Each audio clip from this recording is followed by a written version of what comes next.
Oi, pessoal. Já tô falando aqui com a Maria Celeste, daqui a pouco ela entra aqui. Entrou. Vocês estão ouvindo bem o áudio? Oi! Oi, Peraí, vou pegar vamos melhor lá. aqui. Tá, foi. Que bom te Pronto. ver por aqui. Pois é, nunca tivemos essa experiência. Então, pessoal, o áudio tá bom? Tá todo mundo ouvindo a gente? Sim, que bom, obrigada. Bom, pessoal, a gente queria agradecer, né? Eu acho que é a primeira live que a gente está fazendo, talvez primeira de muitas. E estou muito feliz de estar podendo contar com a participação da Celeste, que já é super nossa convidada aqui da Trek RJ.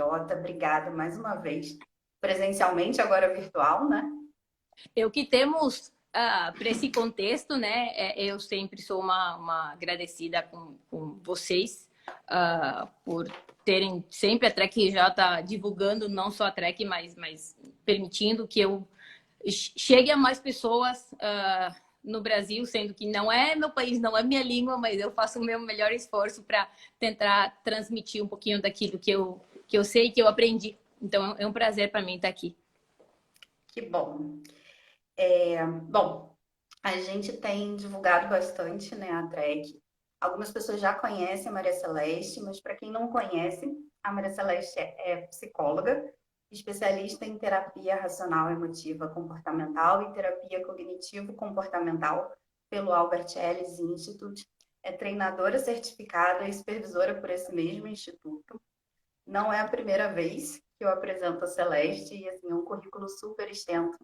A gente precisa cortar algumas coisas para poder apresentar. E quem já conhece ela, acho que está aqui também para. Já tem uma expectativa do que vai ouvir, né, da qualidade das aulas e das conversas que ela tem com a gente. Quem não conhece, espero que vocês gostem. Mas uma coisa que eu queria deixar muito clara, assim, a Celeste é uma pessoa muito especial para mim, né, uma profissional muito especial. E eu acho que quem gosta de trek já ouviu falar no nome dela, e ela e a professora Natália Ferreira vem fazendo um trabalho de divulgação da trek aqui no Brasil, muito legal. Então, são nomes que a gente vai ouvir, e assim, para mim é uma honra poder dar sequência ao trabalho delas. E a gente quis reservar esse tempinho justamente para bater um papo com os psicólogos, que como a gente vem enfrentando, né, esses desafios da quarentena, né, alguns recursos a gente fica um pouco mais limitado, as questões ligadas à saúde mental estão aparecendo, muitas emoções negativas e que às vezes a gente mesmo, terapeuta, não sabe exatamente como fazer para lidar. Então, a gente tentou construir essa live com base nas perguntas que vocês mandaram nos stories, né? E vamos lá, então. Né? Eu acho que a primeira pergunta é justamente assim, como é que a gente faz para diferenciar uma emoção saudável de uma emoção não saudável, né? Ambas são emoções negativas, mas como é que a gente sabe se uma é saudável ou não? Essa sua pergunta, Márcia, é uma pergunta muito importante, que geralmente acontece por conta de que essa nomeação de saudável e não saudável é uma coisa muito da Trek e que a gente não vê isso em outras abordagens. Então, a gente está acostumado a ouvir emoções positivas, emoções negativas. Mas essa conceitualização de saudável e não saudável é uma questão muito característica e própria da Trek. E o que a gente diferencia? A gente entende, primeiro, que existem emoções negativas que são saudáveis, que são funcionais. E se a gente só for diferenciar entre positivas e negativas, o que acontece? O outro entende, que sempre acontece isso, que negativo é igual ruim. Que Sim. negativo é uma coisa que eu não tenho que sentir. De fato, ninguém gosta de sentir emoções negativas. Não é prazeroso, mas existe uma diferença entre que seja prazeroso e disfuncional, tá? Então, a gente entende que existem emoções que são negativas, podem não ser gostosas ou prazerosas de sentir, porém elas são funcionais, saudáveis e elas nos ajudam a lidar com as diferentes adversidades que a gente apresenta na nossa vida. Então, Se a gente passar por uma perda, por um luto, que está acontecendo muito agora, que pode ser de muitos tipos, não só perda de um ser querido, mas o luto financeiro, o luto de perder o contato com os amigos, de estar trancado dentro de casa. Então, esse tipo de situações são situações negativas. Então, a gente pretender uma emoção positiva por trás disso não faz muito sentido, não vai me ajudar a lidar com isso. Então, o que a gente entende por emoções negativas saudáveis e não saudáveis? As emoções negativas saudáveis, elas vêm de crenças. A gente entende dentro das terapias cognitivo-comportamentais que emoções e comportamentos são consequências daquilo que eu penso, né? Isso é unânime para todas as TCCs, vamos dizer assim. Então, o que eu entendo por emoções saudáveis e não saudáveis? Saudáveis são aquelas emoções que elas me permitem, são funcionais, estão acompanhadas de comportamentos funcionais e elas permitem que eu consiga lidar, enfrentar com esse acontecimento ruim que tá na minha vida. Então, elas não têm uma intensidade extrema, elas permitem que eu resolva problemas, elas permitem que eu seja assertivo com os outros. E as emoções negativas não saudáveis, elas são consequências de crenças irracionais, elas trazem comportamentos disfuncionais, tá? E então, elas geralmente têm uma intensidade muito alta, dificultam que a gente resolva problemas e acabam, de fato, gerando mais problemas ainda. Peraí, vamos regular aqui, porque o sol tá começando a descer, então tá dando um brilho meio estranho. Aí, melhorou. É tão bom ver um verde, né? A gente só tá vendo parede hoje em dia. Hoje é final de semana, aproveitei, vim aqui na minha mãe, porque eu também sou garota de apartamento. Aqui, minha mãe mora numa casa ampla no campo, então aqui um pouquinho de verde faz bem para a saúde. Então, só retomando, você estava falando justamente que as emoções negativas, elas podem ser saudáveis ou não, né? E que não tem problema sentir uma emoção negativa, né? Não Desde só que não tem ela problema, é desajude. necessário para lidar Uhum. com adversidades. Porque um exemplo que eu gosto de usar muito bom, primeiro ponto, a gente emoções negativas são emoções, algumas delas são emoções básicas que a gente compartilha até com os animais. Tristeza, medo, raiva. Então, pretender não sentir emoções negativas já vai contra a natureza humana, primeiro ponto. E o segundo ponto, um exemplo que eu gosto muito e que vocês vão, de alguma forma, eu acho que vão acompanhar o que eu quero dizer, é o filme Divertidamente. Quando você vê esse filme, que eu tô totalmente convencida de que não é um filme para crianças, é muito mais do que um filme para crianças, a gente vê esse exemplo claro. Quando a alegria tenta tomar conta da situação de perda, de luto da menina, o que acontece? Tudo vira de cabeça para baixo, porque ela não consegue aprender do luto que tá por conta da mudança e tudo, a história do filme, e não consegue resolver o problema. Porém, quando a tristeza começa a dar conta do problema, é que ela consegue aprender a regular e resolver o problema que está na vida dela. Então, esse é um exemplo bem claro de como as emoções negativas, quando são saudáveis, elas nos ajudam a resolver as adversidades da nossa vida.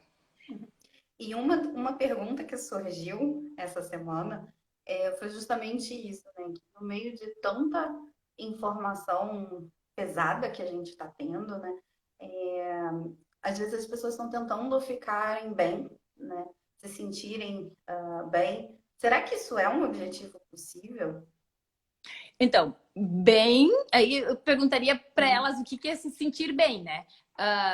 Mas todo mundo quer se sentir bem. Eu quero, eu sei que você quer e todas as pessoas que estão nos vendo provavelmente também. Porém, a questão é, para a gente se sentir bem, feliz, sei lá, contente com o que está acontecendo, tranquilo, a gente precisa entender que isso é praticamente impossível na frente de uma adversidade. E a gente está passando pela que provavelmente vai ser a maior adversidade da nossa geração. A gente está na frente. E quando eu estava vendo uma paciente semana passada que ela dizia: Celeste, está sendo tão difícil para mim ficar tranquila E eu falei para você e para o resto da população do planeta, né? Porque realmente pensar em estar tranquilos na frente de uma doença que está lá fora, potencialmente mortal, que não tem cura, que não tem tratamento que funciona, que não tem vacina, que está me impedindo de trabalhar, que eu não sei se vou conseguir pagar as contas, que está fazendo que meus seres queridos corram risco de vida ou acabem falecendo.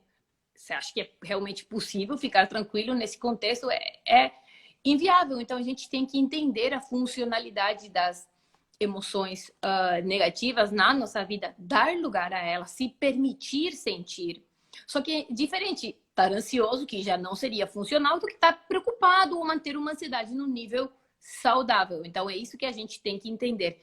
É que essa nossa geração Coca-Cola, de felicidade, acaba sendo que a gente é ensinado que se sentir triste, preocupado, tipo, é ruim.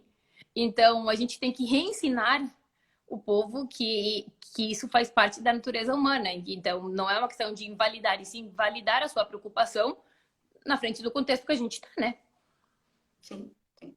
E aí eu acho que a gente pode até falar assim de como é que a gente pode fazer, né, para tem um pouco a ver com a primeira pergunta, né, já que a gente identifica quando é saudável, quando não é não saudável. Como é que a gente faz para quando é emoção saudável, validar, né? E quando é uma emoção não saudável, o que que a gente pode fazer? Primeiro ponto, como é que a gente vai diferenciar? Porque também a gente tem um passo prévio, que é uma questão de nomeação, tá? Para começar, a gente tem um vocabulário emocional muito pobre. Então, você pergunta para alguém como é que você se sente, horrível, passei super mal e odiei. Mas a gente não consegue colocar nome nas emoções. Então, se a gente começar por aí, às vezes fica até mais difícil se eu for me guiar somente pela lista de emoções. Isso aqui é saudável, isso aqui não é saudável. Porque o paciente pode, ou as pessoas em geral, podem não saber nomear ou podem estar nomeando errado. Então, qual é que vai ser uma dica ou um indicativo melhor do que o próprio nome que o paciente está colocando? O que ele pensa e o que ele faz. Não existe a possibilidade de uma emoção positiva, uma emoção negativa saudável, estar acompanhada de comportamentos que sejam disfuncionais e de pensamentos que sejam irracionais, tá? Então, o indicativo é simples. O que essa pessoa, quando se sente assim, ruim, horrível, como ela diz, o que ela faz? Ela fica lavando as mãos 50 vezes por dia, fica checando a temperatura corporal de hora em hora, fica lendo tratamentos novos para Covid de hora em hora, não consegue dormir. Provavelmente isso não seja uma emoção saudável. Então, o primeiro aspecto a considerar é o que essa pessoa faz e o que ela pensa quando se sente dessa forma.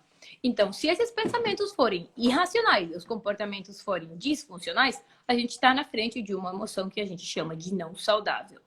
Porém, se eu ver que a pessoa está tendo comportamentos funcionais e pensamentos que ajudam ela a lidar com a situação, a gente vai perceber que essa é uma emoção saudável. Então, a caixinha, as peças, elas ficam equilibradas. Tem que bater uma coisa com a outra. Não tem como eu me sentir de forma saudável e me comportar de forma disfuncional. Não sei se fica claro isso. Sim.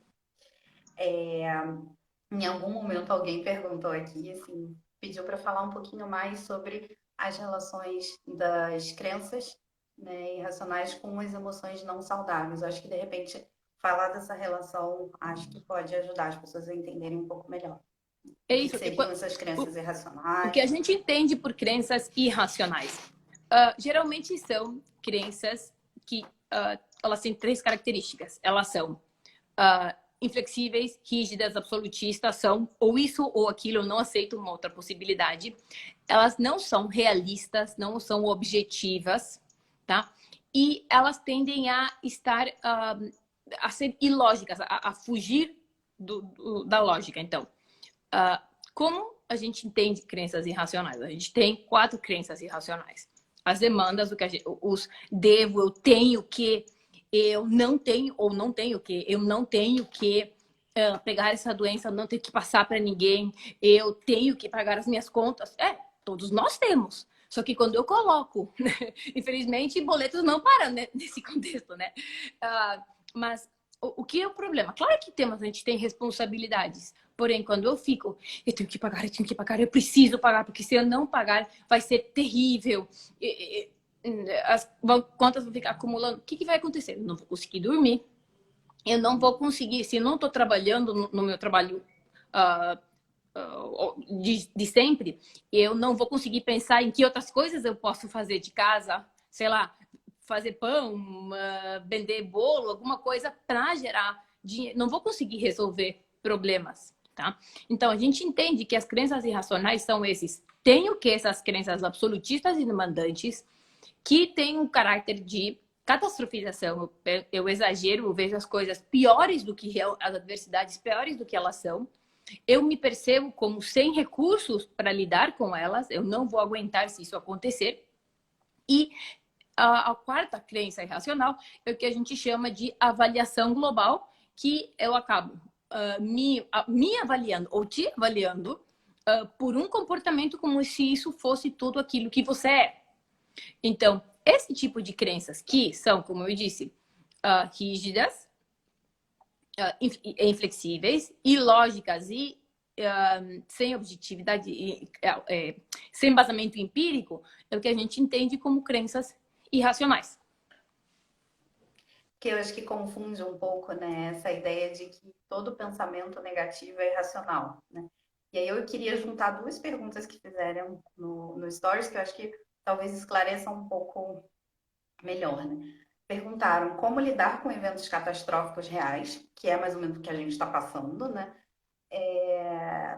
E como lidar com esses pensamentos relacionados à quarentena, né? Que normalmente são pensamentos que vêm quando a gente entra em contato com uma notícia, né? O que está acontecendo, normalmente não são pensamentos positivos, né? E são pensamentos reais. Como fazer para lidar com isso? É que eu responderia, você disse uma coisa importante, que eu acho que vale a pena apontar. Você disse, a gente entende que, muitas pessoas entendem que pensamentos irracionais são pensamentos negativos. Então, para mim seria muito mais irracional alguém, nesse contexto, dizer, a vida tá perfeita, isso é tudo que eu queria. Porque realmente não... essa é a soma de todos os medos. Se 6 meses atrás alguém do futuro tivesse vindo me visitar e me dizer, lá em maio de 2020, você vai estar 2 meses sem sair de casa, não vai mais viajar, não vai ir no consultório. Tipo, eu faria, não, isso não é real. Então, a gente está passando por uma adversidade real, por um evento catastrófico real.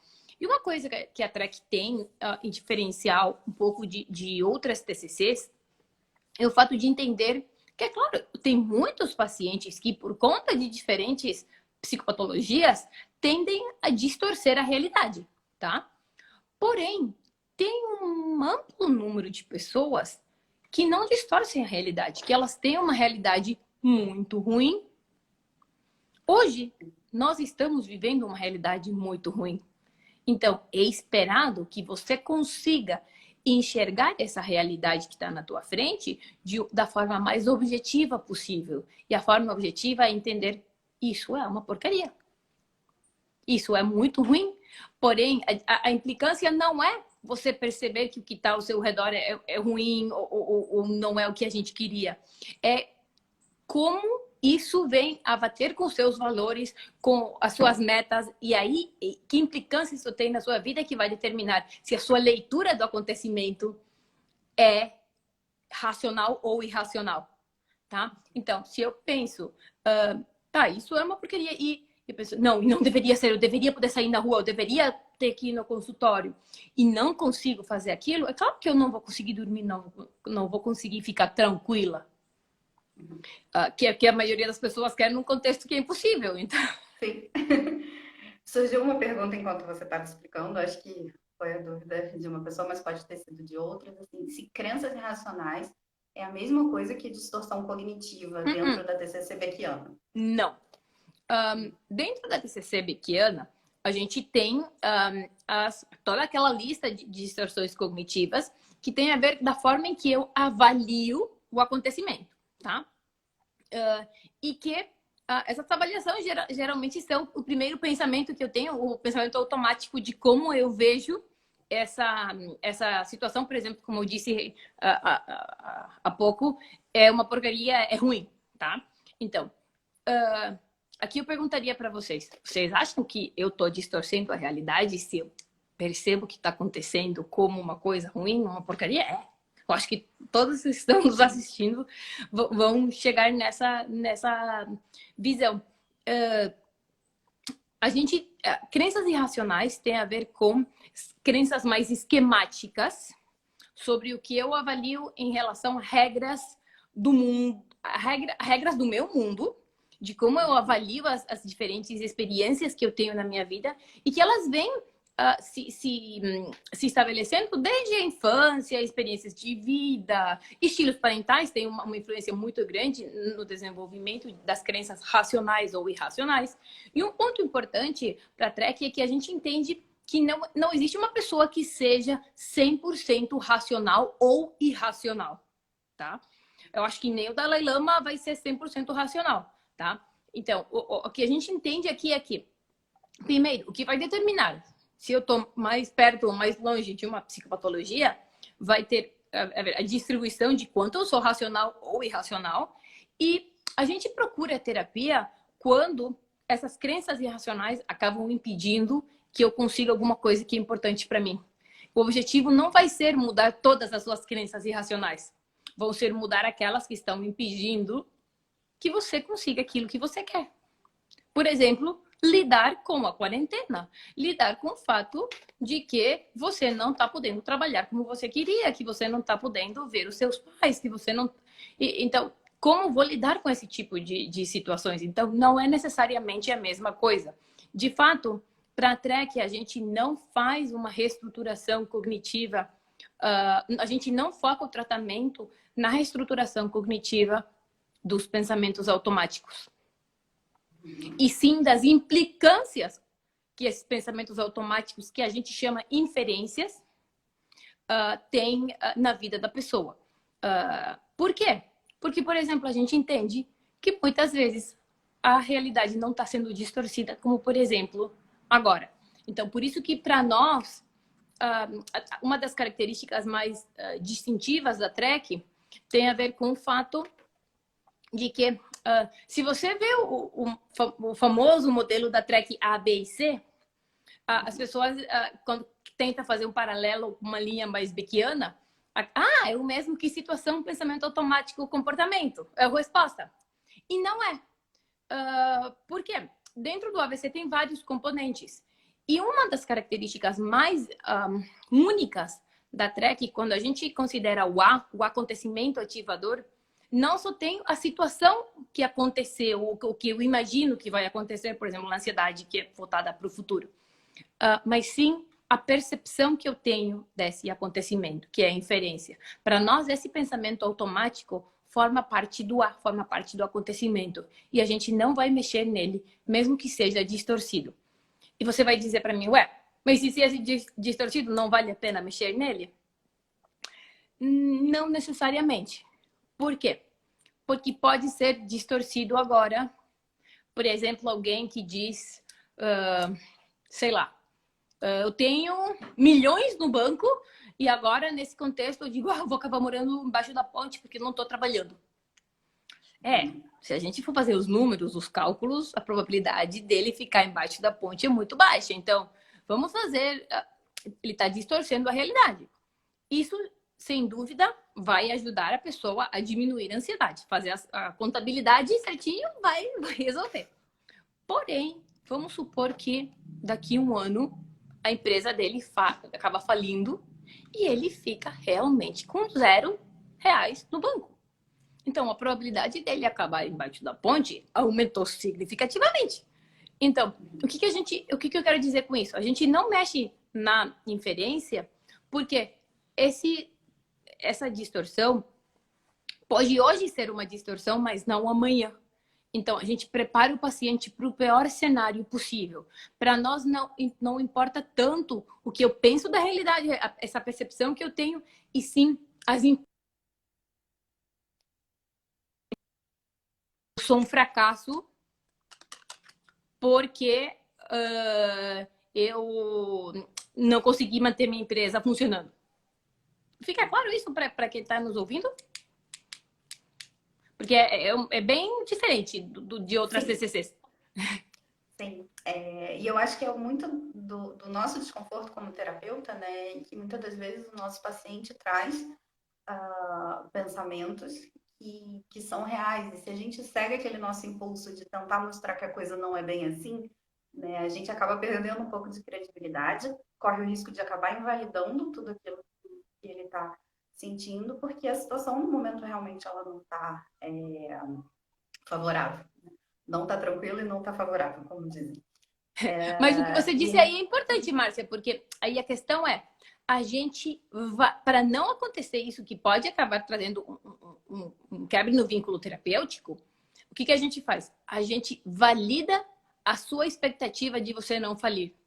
Ah, eu acho super importante isso, você tentar se manter funcionando, você continuar tendo o seu dinheiro, a empresa, blá, blá, blá. Mas você debate a crença irracional de que isso não deveria acontecer, porque isso, se isso acontecer, significa que ele é um fracasso como profissional. Então, a gente vai validar e muito o aspecto desagradável da dessa distorção situação.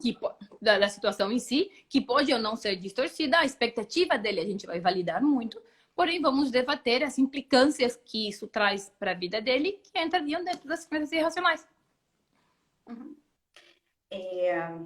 Ainda tem algumas perguntas, mas eu queria te Uhum. fazer uma colocação, que a gente está falando muito de crenças irracionais, mas eu comecei a sentir falta da gente falar um pouquinho do que seriam as crenças racionais. Né? Perfeito. Bom ponto.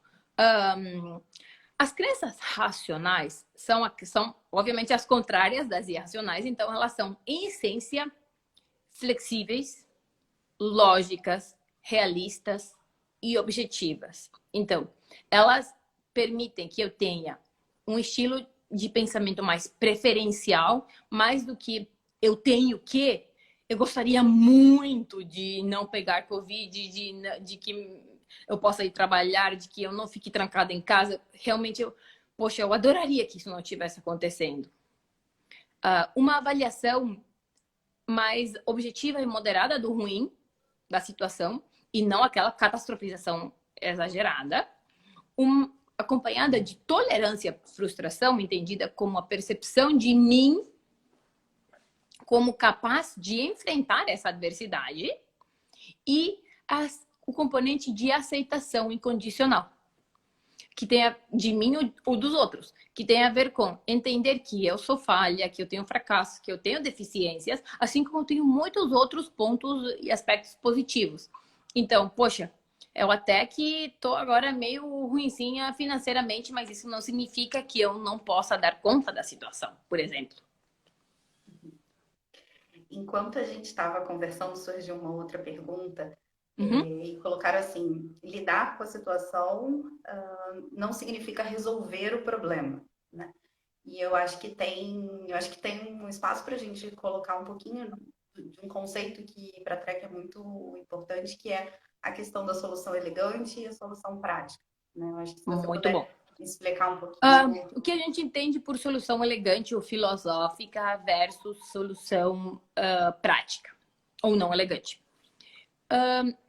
A solução emocional ou filosófica ou elegante tem a ver com mudar o que eu penso sobre esse acontecimento para que isso tenha como efeito mudar a minha forma de pensar, de sentir e me comportar, tá? Então, por exemplo, que mudando aquilo que eu penso irracional para racional, eu acabe tendo emoções saudáveis, tá? Que podem ser negativas, porém saudáveis. A solução prática tem a ver com simplesmente mudar o A.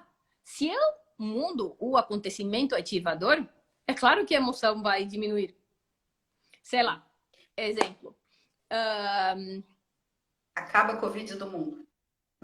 Não, mas isso seria sim, o desejo do mundo, né? Mas vamos supor que Meu pai vem agora e diz, a realidade é que eu estou trabalhando a 30% do que eu normalmente trabalho. Então, porém, as contas continuam sendo as mesmas de sempre. Então, preocupação financeira eu tenho agora e tenho muita. Vamos dizer que vem meu pai e fala, então, filha, fica preocupada não, eu vou te dar tudo isso de dinheiro, fica tranquila, paga as suas contas.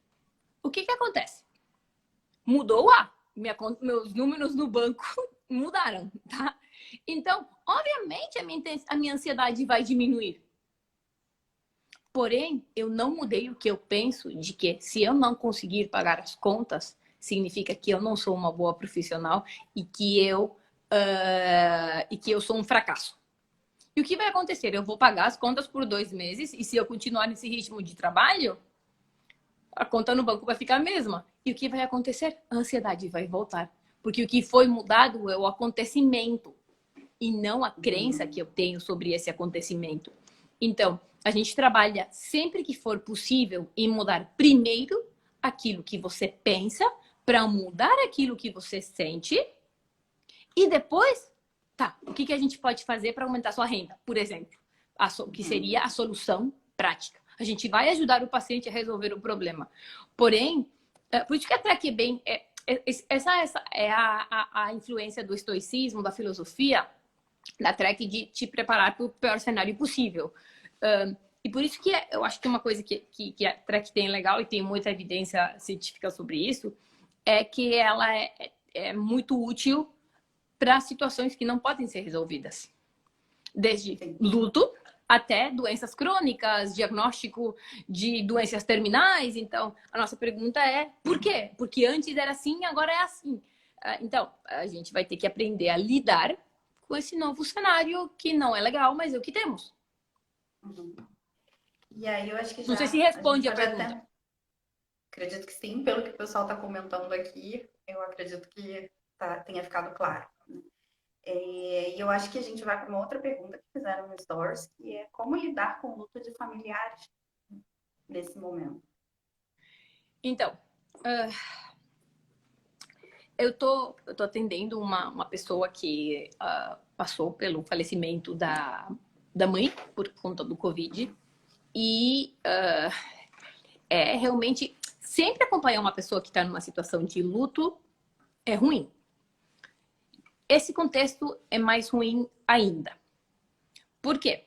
Eu sei que no Brasil tem, em toda a América Latina, mas no Brasil, e a gente compartilha algumas questões culturais vinculadas à morte. Então, o que acontece em outros países, você não se despedir da pessoa que faleceu é como mais natural. Para a nossa cultura latina, esse aspecto do velório, do se despedir, do acompanhar o enterro, o evento social ao redor do luto e da morte, acompanhar as pessoas, os familiares, é muito importante. A gente é uma cultura coletiva. Então, acaba tendo um impacto maior o não só perder alguém importante para mim, mas fazer isso em isolamento. Ou nem sequer poder ir... No caso dele, por exemplo, ele nem pode ir no lugar onde a mãe foi enterrada. Então, isso traz toda uma série de crenças extra. Tá? Então, a resposta ao como, a gente vai ter que aceitar que as coisas são de uma forma diferente daquelas que a gente gostaria que fossem. Então, uma das crenças racionais para a Trek tem a ver com aceitação incondicional do mundo e das condições de vida. E o problema vai ser quando essa pessoa que perdeu um ser querido pensar coisas do tipo: a vida agora não vale mais a pena, ou a vida acabou, ou a vida é uma porcaria, porque essa pessoa não está mais aqui. Então, é ajudar a entender essa pessoa que é muito ruim o que aconteceu e quanto mais próxima essa pessoa for de você, maior vai ser o impacto.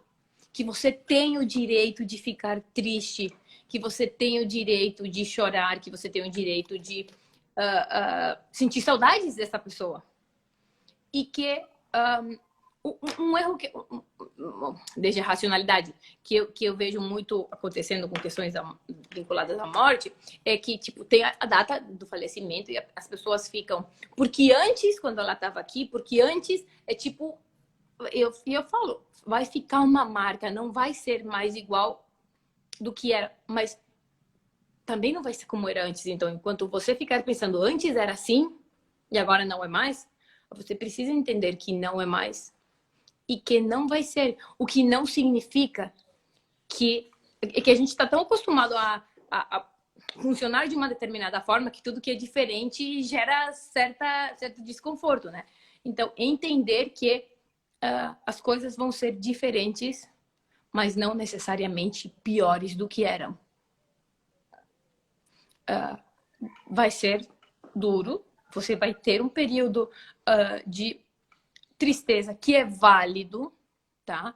Então, eu acho que uma das coisas mais importantes é permitir essa pessoa ter esse momento de luto, de não se isolar, porque isso vai ser um fator preditor de depressão. Então, tá, mas como? Pelo menos se mantendo através desses canais virtuais em vínculo social, de alguma forma. Eu vi uns pesquisadores outro dia falando que o conceito de distanciamento social é errado. O conceito tem que ser distanciamento físico. A gente não tem que ter distanciamento social, porque isso vai acabar favorecendo depressão, ansiedade e outros problemas de saúde mental que estão acontecendo. Então, a gente tem que se manter distante fisicamente, mas em contato.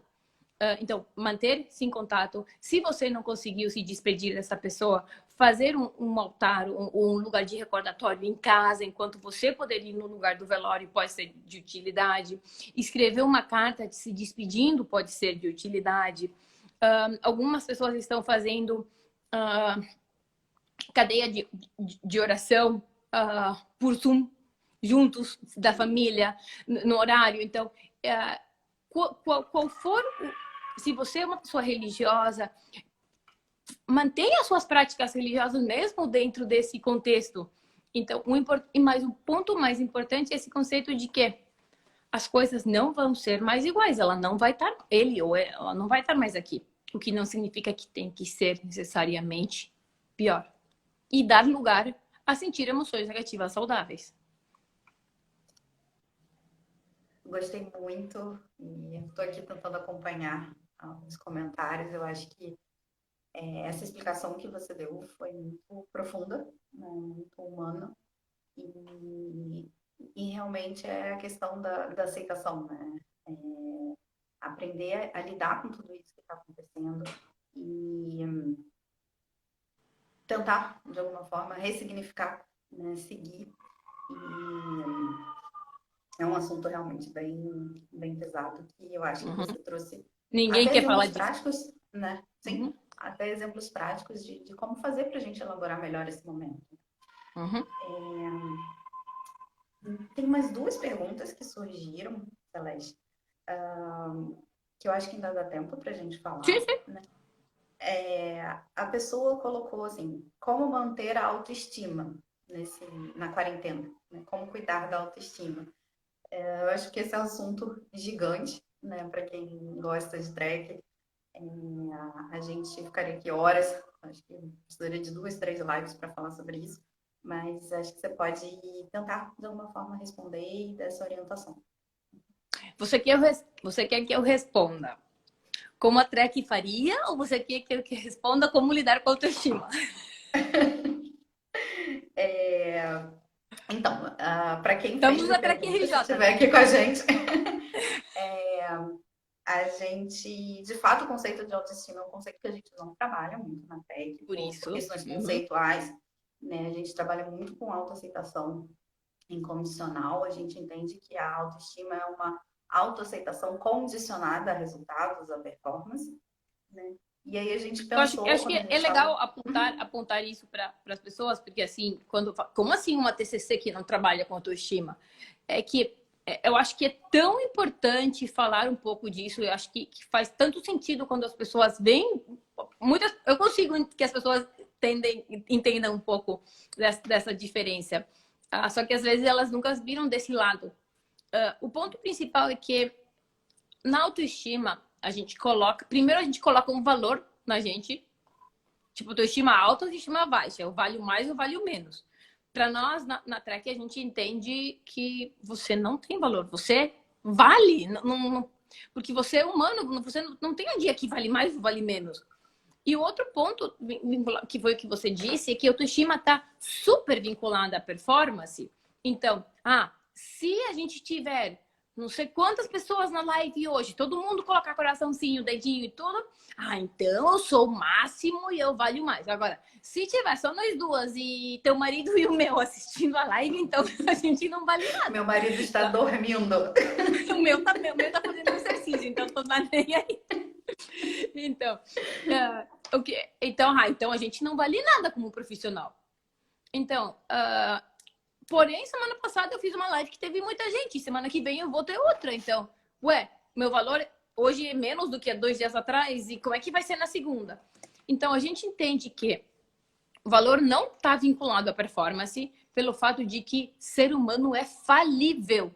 Aceite, goste ou não, ser humano é falível. Então, se eu vou falhar, e vai ter inúmeras vezes em que eu vou falhar, é meio ilógico pensar que meu valor é flutuante, que um dia eu valho mais do que outro. E o segundo ponto é que a autoestima, como ela é entendida geralmente, é muito vinculada não só à performance, mas à opinião dos outros. Então, eu adorei a sua live. Então eu sou... sabe que eu não gostei, eu não entendi nada, então não vale nada. É mais irracional ainda, mais ilógico ainda, que o meu valor dependa do que você pensa de mim. Porque é simplesmente impossível agradar todo mundo. Então, eu valho mais dependendo do que você diz de mim, do que o outro diz de mim?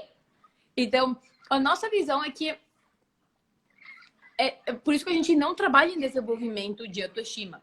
A gente trabalha em desenvolvimento de aceitação incondicional, que tem a ver com aceitar que você é um ser humano extremamente complexo, que tem um monte de recursos, que eles, inclusive, são não só flutuantes, porque eles são viáveis de desenvolvimento, mas que eles são também, inclusive, dependentes do contexto. Eu posso ser melhor terapeuta e pior irmã, ou melhor mãe, ou ter recursos diferentes em diferentes contextos. Então, é mais louco ainda pensar que eu valho diferente dependendo de onde eu atuo.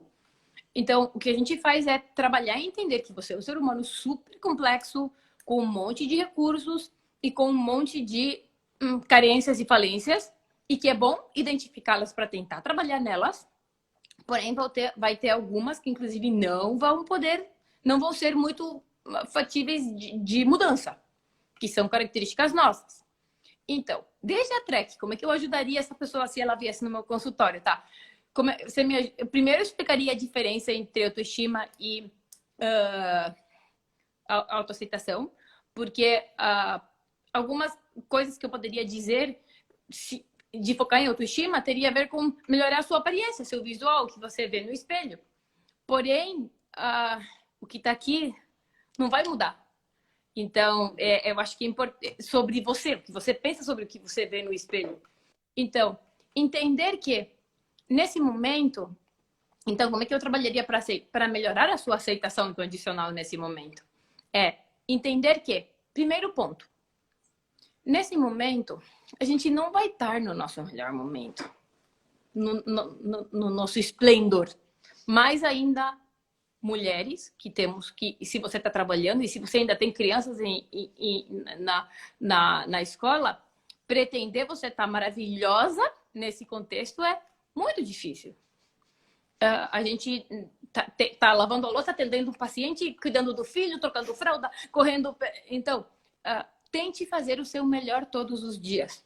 Se hoje, exemplo, ontem foi feriado aqui, foi Dia das Mães, e a gente fez a comilança dos últimos anos. Mas assim, sabe aquela comilança assim da última década? À noite eu me senti fisicamente mal, de tanto que eu comi depois de tanto tempo. E como vieram os pensamentos de culpa, de você abusou, você não devia ter feito isso, ainda que você já vem comendo mal. Então, eu deitei, não me sentindo muito bem comigo mesma. Daí eu fui lá, fui na racionalidade, tentei debater meus pensamentos. Tá, realmente hoje eu abusei, objetivamente abusei. Porém, passei super bem com a família, com a minha filha, com o meu marido, tudo junto. Então, foi um dia legal. E amanhã eu vou tentar fazer melhor do que hoje. Hoje não foi um bom dia, mas não significa que eu não consiga dar conta. Então, é entender que a gente falha. Quando você... E é muito ruim aceitar isso. Mas quando você realmente passar a aceitar isso, e que não significa ser conformista, porque muitas pessoas confundem isso. Ah, então deixa assim. Não, é tentar fazer o seu melhor todos os dias. Porém, entender que se você falha, simplesmente você é humano. É ruim aceitar isso, mas só vendo isso você vai poder ser uma melhor versão de você. E você fica tão mais leve. A vida fica mais leve quando você aprende a aceitar os seus erros. E os dos outros também. Sim. Aceitação incondicional é realmente assim, quando a gente consegue entender e quando consegue praticar, eu acho que tanto a autoaceitação quanto da vida, do mundo, dos outros, realmente tem um poder transformador muito grande. E você acabou trazendo, introduzindo um pouco da última pergunta do Stories, que era como lidar com comportamentos compulsivos. Né? Eu acho que também é uma coisa que está acontecendo bastante, né? A gente na clínica trouxe, está vendo, né, os nossos pacientes de Sim. alguma forma trazendo esse tema, né? Acho que pode comentar um pouquinho com a gente como é que seria a visão da TREC nesse momento Então, para a isso. gente entende que comportamentos são consequências daquilo que eu penso, tá? Então, para eu ajudar uma pessoa a lidar com comportamentos compulsivos, eu precisaria Peraí, entender... Sarah, Sim. desculpa, alguém parou o som. Vocês estão ouvindo a gente? Só manda aquele joinha. Acho que sim, acho que está ouvindo. Podemos. Aí. Então, Vamos seguir. Uhum. que eu precisaria entender? Precisaria entender. Uhum. Primeiro, que... Peraí, porque o sol está começando a descer, pôr do sol aqui. Tá, vou virar para cá. Aí, melhor. Então, o primeiro ponto teria que ser, como eu disse, comportamentos são consequências dos pensamentos, tá? Então, para eu entender, para eu tentar ajudar essa pessoa com comportamentos compulsivos, eu precisaria entender o que ela pensa, que leva ela a esses comportamentos compulsivos, e qual é a funcionalidade que ela dá a esse comportamento compulsivo. Então, por exemplo, é muito diferente um comportamento de alimentação, compulsão alimentar, tá? Do que muitas vezes tem a ver com, desde lidar com emoções negativas, o tédio, ou tentar compensar alguma outra emoção negativa, do que, por exemplo, um comportamento compulsivo de ficar lavando as mãos o tempo todo, pegando a temperatura, ou limpando a casa com álcool. Então, é um comportamento que tem uma funcionalidade diferente, que para essa pessoa, por exemplo, provavelmente vai estar vinculada a uma questão de hipervigilância e evitar de forma... pretender evitar a doença a qualquer custo.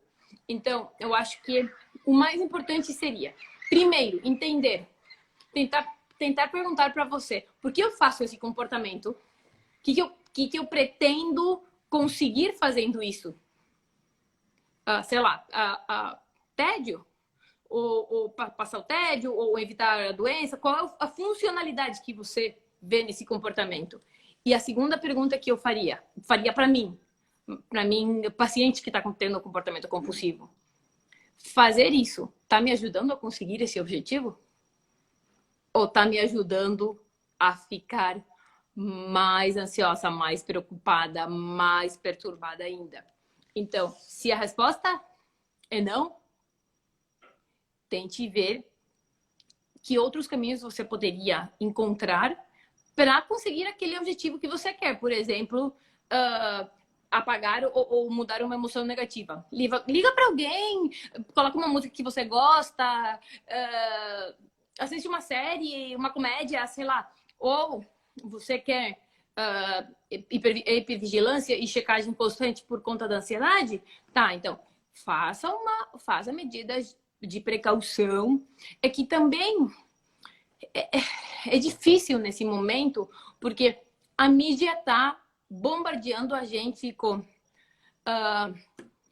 lava a mão, álcool, lava a mão, passa álcool no pé, lava. Eu vi uma pessoa na rede outro dia dizendo uma coisa do tipo: eu não pensei viver para ver o momento em que eu fosse dar banho num litro de leite. Então, a gente tá numa vida que é assim, tipo,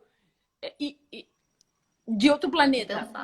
Uhum. Então, para as pessoas que têm um transtorno de ansiedade, um transtorno obsessivo compulsivo, está sendo bem mais difícil nesse contexto. Então, a gente precisa ajudá-las a entender que pensamentos estão por trás disso para tentar mudar esses pensamentos e assim conseguir um pouco de alívio no comportamento compulsivo. A questão de... Eu gostaria de ajudar mais, só que comportamento compulsivo é tão amplo que se eu não saber especificamente qual é o comportamento compulsivo, fica um pouco difícil de poder dar uma resposta mais específica. Sim. Eu acabei de olhar aqui, a gente já está 52 minutos. Pelo menos quando eu fico ouvindo Celeste, eu fico assim, né?